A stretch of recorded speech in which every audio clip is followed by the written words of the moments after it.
baik sahabat keluarga muslim dimanapun Anda berada, kembali dalam program Bincang Sehat dan sekarang kita saatnya membahas lebih dalam lagi tentang penyakit sakit pinggang ini bersama narasumber yang sudah kita undang ke studio Salam TV yaitu Dr. Rosyadi Aziz Rahmat dari Klinik Rumah Sehat Wahida Medan. Apa kabar dokter? Ya, alhamdulillah sehat. Alhamdulillah baik. Terima kasih dokter sudah hadir di program Bincang Sehat pada malam hari ini. Ya, Ya, dokter mungkin kita langsung saja. Sebenarnya apa sih penyakit sakit pinggang itu dok? Mungkin bisa dijelaskan ke sahabat keluarga muslim di rumah. baik. Jadi sakit pinggang atau lebih dikenal ya sebagai nyeri pinggang adalah sensasi tidak menyenangkan atau tidak nyaman yang kita rasakan di bagian pinggang. Mungkin ini perlu sedikit kita luruskan, bagian pinggang yang dimaksud itu adalah bagian mulai dari bawah tulang rusuk di bagian belakang ini, Mas. Oke, di belakang kita ini ya. Iya, sampai Baik kiri dan kanan ya. baik kiri dan kanan Oke. sampai ke daerah pinggul. Itu sensasi yang tidak nyaman kita rasakan di bagian belakang itu semua kita kategorikan nyeri pinggang. Sementara kalau lebih ke bagian atas nyeri punggung. Nyeri punggung. Oke, kita luruskan dulu bahwa nyeri pinggang itu dari tulang rusuk ke bawah sampai Iya, pinggul ya. pinggul. Ya, tentu Di di bawah- bagian di belakang bawah- ya, bawah pinggang ya. tulang. Baik, nah kemudian ya apa penyebab biasanya terjadinya nyeri pinggang ini dok? Nyeri pinggang ini cukup banyak penyebabnya ya kalau kita lihat dari luar ke dalam bagian tubuh manusia di sekitar pinggang. Bisa kita rasakan nyeri pinggang itu yang bersifat lokal. Misalnya nyeri di bagian pinggang akibat terbentur. Terbentur Benda sesuatu, benda tumpul di bagian pinggang. Itu nyeri yang bersifat lokal. Ada juga yang nyeri bersifat dialihkan atau revert pain. Nyeri ini berasal dari organ-organ dalam. Biasanya misalnya dari ginjal ataupun dari ureter. Ureter ini saluran antara ginjal ke kandung kemih. Bisa juga dari kemih. Bisa juga di saluran cerna, di usus besar ya. Ataupun dari pankreas, ini juga bisa. Bahkan organ reproduksi perempuan ini juga bisa menimbulkan sensasi nyeri pinggang. Nah, sifat nyeri yang dari organ dalam ini biasa nyerinya dialihkan. Jadi nyerinya itu di organ dalam, tapi yang dirasakan itu di bagian pinggang.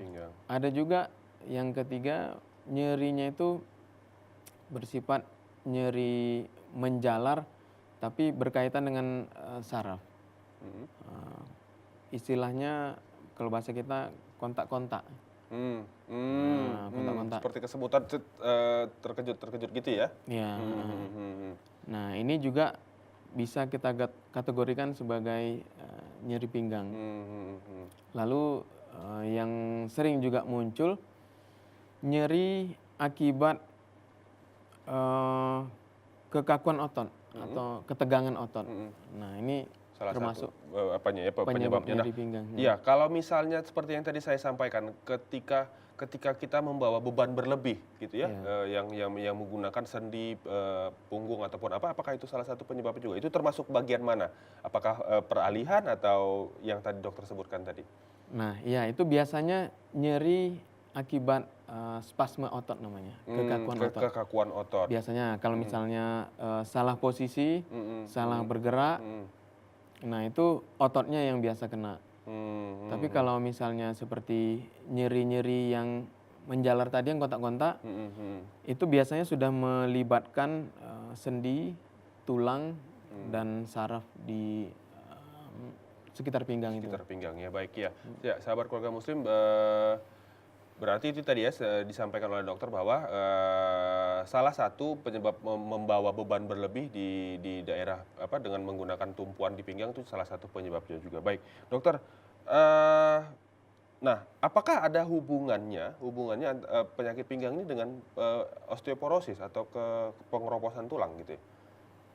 Ya, bisa. Osteoporosis bisa menimbulkan nyeri Mhm, pada pinggang. mhm, Nah, ini salah satu penyebab ya, mhm, dari sekian banyak penyebab nyeri pinggang, mhm, salah satunya osteoporosis. mhm, Nah, ketika tulang belakang mengalami pengeroposan, eh, komponen-komponen tulang itu tidak mampu dibentuk secara baik, mhm, sehingga tulang belakang yang padat itu menjadi keropos. Nah, ini menjadi rentan dengan beban-beban berat dan benturan-benturan yang bahkan tidak benturan yang begitu ringan keras? saja. Mhm, mhm, Ini bisa menghancurkan, bahkan kadang sampai menghancurkan tulang belakang itu. iya, iya, Nah, ini akan menimbulkan nyeri. yang sangat luar biasa gitu ya. Iya. Ya, baik. Sahabat keluarga muslim di rumah juga bisa bergabung bersama kami untuk bertanya ataupun berkonsultasi dengan Dokter Aziz di sini yang sudah kami hadirkan tentang seputar masalah nyeri pinggang. Silakan menghubungi di line telepon kami di 061 7944 280.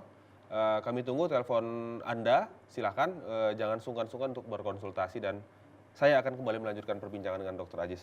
Baik dok, nah kemudian banyak saya dengar rumor di luaran gitu bahwa mengatakan mengkonsumsi melinjo itu juga terlalu banyak menyebabkan sakit pinggang. Apakah benar seperti itu?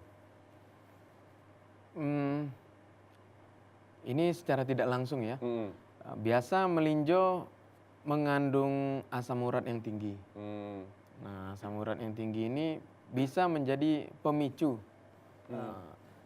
nyeri. mempunyai Pemicu nyeri. nyeri. Jadi ada penumpukan asam urat di bagian sendi. Hmm, Kalau di daerah pinggang ya hmm, bisa muncul nyeri pinggang. Namun bukan berarti setiap kita makan melinjo pasti akan menyebabkan nyeri pinggang. hmm. Kalau kita memang ada masalah dengan asam urat, itu yang biasa muncul. Oke, itu berarti kalau sudah tentu ketika orang yang sudah mengalami penyakit asam urat tentu ketika mengkonsumsi melinjo akan berefeklah dia gitu. Tapi kalau tidak misalnya terlalu banyak, apakah juga itu akan mengakibatkan sakit pinggang walaupun dia tidak terkena asam urat gitu? Belum tentu juga. Belum tentu juga Belum gitu tentu ya. juga. Oke. Baik, dokter. Nah, ini juga ada pertanyaan menarik dari saya gitu. Apakah apa ya? Kalau bahasa medannya menyebutnya anyang-anyangan gitu. Anyang-anyangan itu seperti susah buang air ya, susah buang air kecil keluarnya juga sedikit-sedikit gitu ya, sahabat keluarga muslim. Apakah ini salah satu gejala penyakit pinggang, Dok? Ya, ini bisa dikatakan termasuk salah satu keluhan pada nyeri pinggang ya. Anyang-anyangan, ya mungkin ini bahasa medannya ya. Bahasa medannya ya. Nah, anyang-anyangan sensasi yang dirasakan ketika buang air kecil itu tidak lampias. Waktu mau dikeluarkan nyeri, sepanjang mengeluarkan itu juga nyeri, nanti pada saat berhenti itu bisa juga nyeri. Nah, ini biasa penyebabnya paling banyak adalah infeksi di saluran kemih, di kandung kemih kita. Nah, sensasi anyang-anyangan ini terkadang memang lebih banyak menimbulkan nyeri di bagian perut bagian bawah ya, perut bagian bawah. Namun bisa juga timbul nyeri pinggang, sehingga tidak selalu muncul orang yang mengalami anyang-anyangan akan mengalami nyeri pinggang. Gitu ya. Jadi ada apa namanya? Ada pandangan yang salah terhadap penyakit nyeri pinggang ini, Dok ya. Baik. Iya, ini juga yang sering keliru ya dipahami oleh masyarakat, bahwa ketika kita mengeluhkan nyeri pinggang, misalnya sesama tetangga nih bicara, pinggang saya sakit nih, Dok. pinggang saya sakit. Nanti tetangganya ini akan menyebutkan, wah itu masalahnya masalah ginjal itu, kurang minum. Biasanya seperti itu. Nah, ini sebenarnya suatu pemahaman yang keliru ya, ketika kita selalu mengaitkan seluruh nyeri pinggang itu dengan ginjal. Ginjal hanya satu dari sekian puluh penyebab dari nyeri pinggang. Nah, seperti yang tadi sudah kita paparkan, setidaknya ada empat sumber nyeri. Mulai dari yang nyeri setempat di bagian luar, kemudian ada nyeri yang dialihkan, ini dari organ-organ dalam termasuk ginjal. Lalu ada nyeri yang sifatnya kalau dalam istilah medis radikular. Radikular ini menjalar, kontak-kontak. Nah, itu disebabkan oleh tulang, sendi, dan saraf. Dan kelompok yang keempat disebabkan oleh kekakuan atau spasme otot di sekitar pinggang. Ada juga yang kelima ini yang tidak dikelompokkan dari salah satu penyebab itu tadi. Nah, sakit ginjal hanya satu dari beberapa penyebab itu tadi. Kalau dari kita kelompokkan 4 itu, ginjal termasuk organ dalam, berarti hanya satu, termasuk yang revert pain, nyeri yang dialihkan. Dan dari sekian banyak organ di rongga perut, ginjal hanya salah satunya. Berarti tidak serta-merta ya bisa kita pastikan bahwa ketika kita merasakan nyeri di pinggang itu adalah ginjal gitu. Benar, ya. Alasannya katanya kurang minum lah, apalah gitu. Benar. Itu belum tentu ya. Belum tentu. Jadi untuk lebih pastinya harus konsultasi atau harus periksa ke dokter langsung ya. Ya, kita anjurkan untuk diperiksa. Oke, baik. Dicatat ya sahabat keluarga muslim di rumah bahwa banyak cerita-cerita yang masih harus perlu kita luruskan di masyarakat gitu. Baik, nah kemudian seberapa parahkah dampak yang ditimbulkan oleh penyakit pinggang ini, Dok? Dampaknya yang mulai dari paling ringan ya, yang bisa dirasakan itu misalnya hanya nyeri-nyeri atau pegel-pegel daerah sekitar pinggang. Bahkan sampai yang berat itu sudah mengganggu pekerjaan.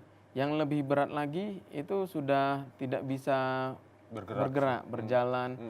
Bahkan untuk buang air kecil buang air besar, itu juga tertahan. Pada kondisi tertentu, bahkan untuk buang angin, maaf nih Mas, untuk buang angin pun sampai bisa nyeri gitu. Bisa nyeri gitu ya, dan nyerinya itu tidak tertahankan gitu ya.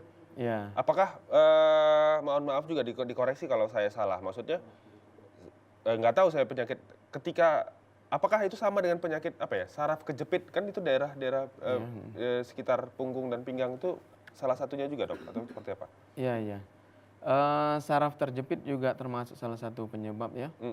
Nah, ini bisa kalau kita kelompokkan dari yang 4 atau 5 kelompok penyebab tadi, termasuk yang kelompok ketiga tadi, nyeri radikular. Jadi itu ya?